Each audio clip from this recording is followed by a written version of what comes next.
Wake up. Every single day that you go without accessing your potential, you are losing time. And time is the most important thing. It's more important than money. People who make lots of money do things to buy back their time.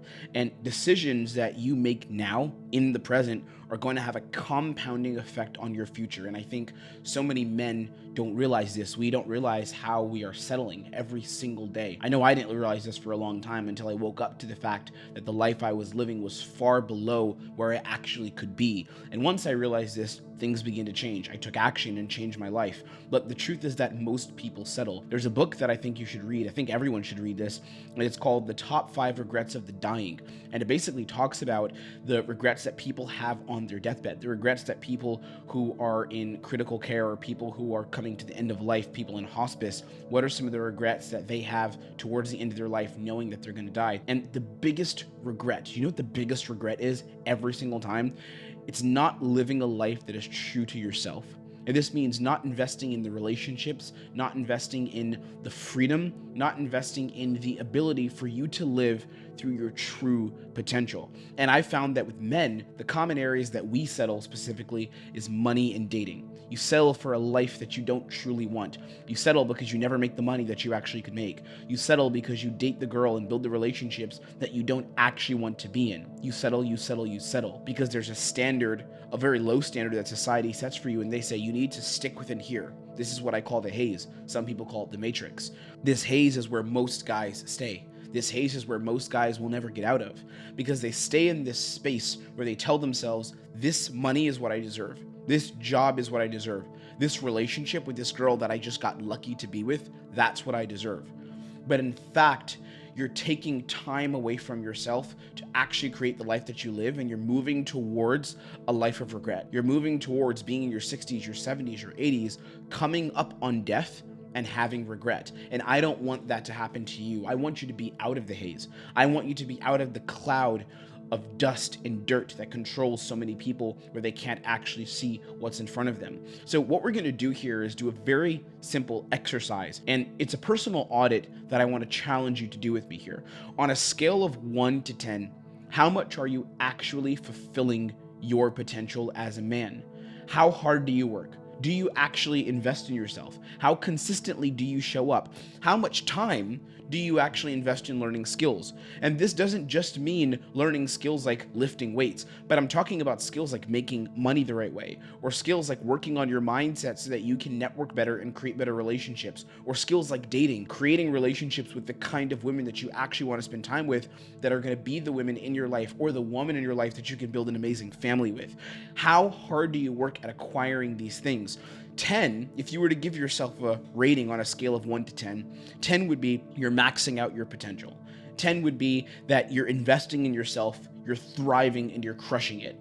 Every single day you show up, or you try to show up as the best version of yourself. That's a 10. And every day you're not going to get it perfect. Every day you're not going to be at a 10.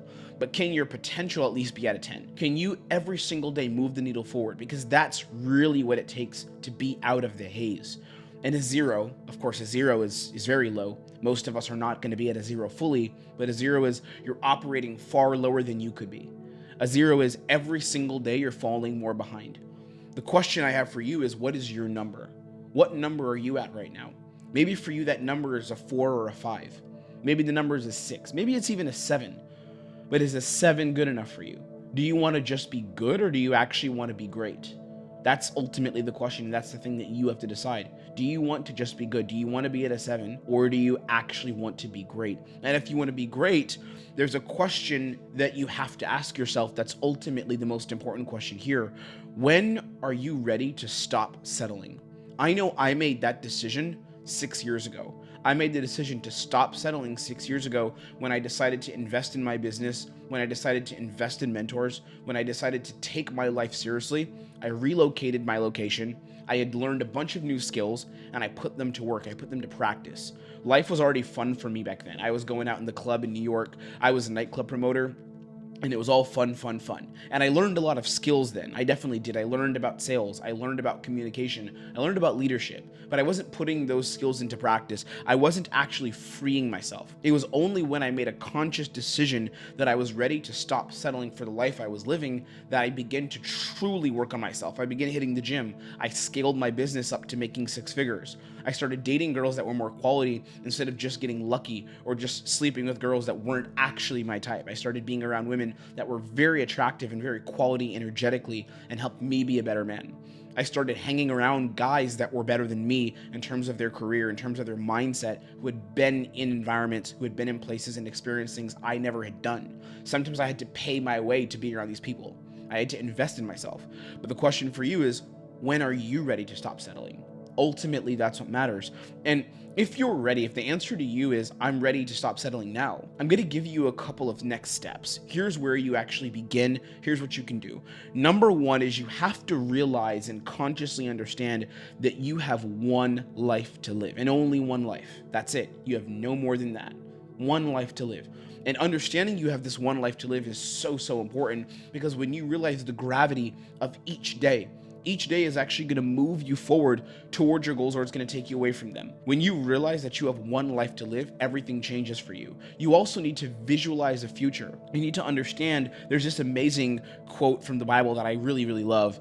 I grew up religious, so I grew up reading a lot of the Bible and studying a lot of that. And now I still adhere to a lot of those values, although I don't consider myself a Christian.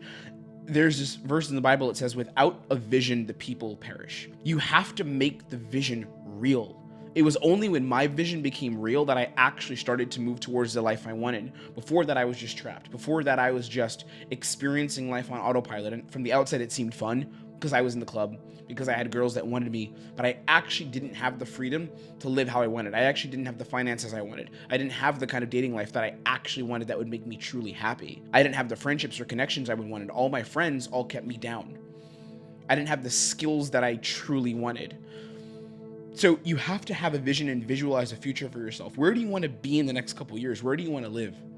How much money do you need to make? I don't mean how much do you want to make. I mean, how much do you need to make to truly get to your goals? This is the vision. Visualize this future and attach numbers to it. Attach locations to it. Attach experiences to it. Who's the girl that you're going to be dating? Who are your best friends going to be? Who are the people going to be that are your mentors that actually impart into you and give to you? Who are those people going to be for you? And then you need to pick a lane. This is the third step. Pick your lane. A lot of people say be good at everything and just get good at a bunch of different things, learn a bunch of skills. I don't actually believe in that, and I haven't seen that works in terms of getting results in your life and getting a life of freedom. What I've seen instead is you need to get a primary skill to mastery level. What's the primary skill that you're going to use in order to get to a level of mastery in your life? For me, that skill was understanding dating dynamics and teaching and coaching dating. So it was understanding dating is number one. That was the skill that I adopted. Then after that was the coaching aspect of things. Then I learned sales. So my primary skills split between those three things. I wasn't all over the place. I didn't become an expert at marketing. I didn't become an expert at copywriting. I knew all those things and I was good at those things. But those weren't my primary skills. My primary skill was dating and dating dynamics, understanding the psychology of women, the psychology of communication. That was the primary skill. The next skill that I learned right after that, and that was really, really extremely important, was coaching, helping other people to get results and helping guys to get out of their own way and be the best version of themselves they could possibly be. That was number two. And what was the third option, or what was the third skill? It was sales. It was understanding how to take someone in a conversation from being either on the fence or just interested to having them make a commitment to themselves to actually get results and change their lives. That was the journey that I went on. So you have to get a primary skill to mastery level, and you need to leverage that skill to make your first 10K per month. 10K is the baseline, and it's getting higher and higher. Before it was 8K, before it was 5K, but 10K is what you need to just be okay. And that doesn't mean you're even going to be comfortable fully. It doesn't mean that you're going to be secure, but it means you're going to be okay. You pretty much have everything that you need at 10K.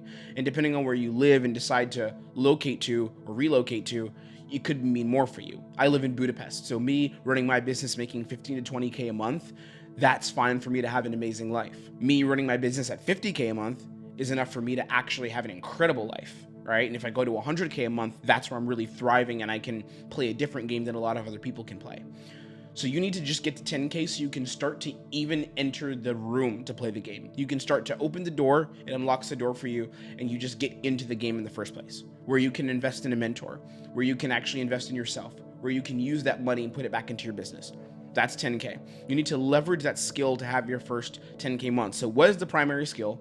Leverage the skill to get to 10K a month. This could be working for someone else. It could be doing your own thing, but you need to leverage the skill. For me, what I did is I learned dating and then I started to coach it. So I leveraged the skill and then I learned sales to make even more money at a higher price. All right. And I combined those three things. Now I do high ticket closing and I'm a sales consultant. So me doing those two things allows me to make a bunch of good money. But it's all because it started with the baseline skill. After you learn the skill and you start to get to 10K a month, you start to get consistent revenue, you have to invest in yourself. And this is my favorite part. This is the order in which you should invest in yourself. Invest in your health first. Make sure your health is taken care of. This means get all your supplements in order. Make sure you're eating right. Make sure you have the right food, healthy foods that are actually gonna help you live a quality life and feel good in your body. Invest in a personal trainer, or if you don't need to, invest in a personal trainer for the gym. Maybe invest in a fighting coach, someone you meet once a week who helps you learn to throw a bit of punches, helps you learn to kick, helps you learn how to spar, helps you learn how to defend yourself, how to guard, all these kind of things. Invest in a coach, some kind of coach or some kind of investment in your health. This could be supplements, it could be eating more quality, it could be all three. After you invest in your health, next is education. Both of these you can do at the same time because they're not very expensive. Also, investing in your health means going to the gym, right? So that's the first investment, just paying for a gym membership, which you may already be doing. But the next tier after that is investing actually in mentors for your health. Then is investing in your education. This means getting books. Read a book a month. You don't need to do more than that. I like to read anywhere from 10 to 15 books in the year, and then I reread those books the next year. That's all I do. And maybe every year I'll swap out 1 or 2 books with a different book. I'm not going through this crazy list of books 24/7 and just acquiring knowledge that's repeating itself for the sake of doing it. I have a couple core books, some for sales, a few books for personal development, mindset, and spirituality, 1 or 2 books that I have for masculinity and dating related stuff, some about building a business and networking as well. But that's it. I invest in my education. Maybe you invest in a course here and there. Maybe you invest in a mastermind. Maybe. Something that's in the range of $2,000 to $5,000, maybe a little more. After you've invested in education and you level up even more, the next step is mentorship. Invest in mentors. And this was what changed everything for me. I began to invest in mentors heavily. I spent $25,000 on my first mentor. It's the biggest amount that I had ever spent on a mentor. Right now, I'm in a mastermind program, a sales mastermind, and that's an investment of $15,000. I stay investing in myself. I'm consistently investing in mentorship, in guidance, in training to get to the next level. Because once you're making money, you can literally pay to acquire new skills like a video game. You know how you spend points and you pay to acquire new skills? That in the video game, in a fighting game, or in a combat game, you power up, you level up because you pay from points you get in the game. You do that in life. It just takes longer and it doesn't feel as fun when you're in the middle of it. But over time, you look at 10 years, 20 years of your life, and you've invested in all these skills. The dating skill, I acquired that by investing in mentors, investing my time in mentors in that situation, because I learned dating by helping people for free. The sales skill, I learned that by investing in my first mentor, how to run a business, how to get good as a coach. I paid $25,000 to learn that skill. How to make content, how to get even better at sales. I invested money to learn that from some of my mentors as well in other areas, right? So you need to invest in yourself in these 3 areas: health, education, and mentorship. These are the investments you should make. And if you do this, if you begin to follow this path, what's going to happen is you're going to wake up. You're going to wake up and you're going to create the life that you actually want to live. And it's so much fun and there are amazing things waiting for you. So again, the question is, are you ready to actually wake up? Are you ready to get started? Are you ready to go to the next level? Because if you are and you've been waiting around for this long, I want to tell you it's time to make an actual change. And that's why I make these trainings. That's why I'm making this video, because I want you to make an actual change. That's what I'm here for. Let's keep on rolling, and I'll see you on the next video.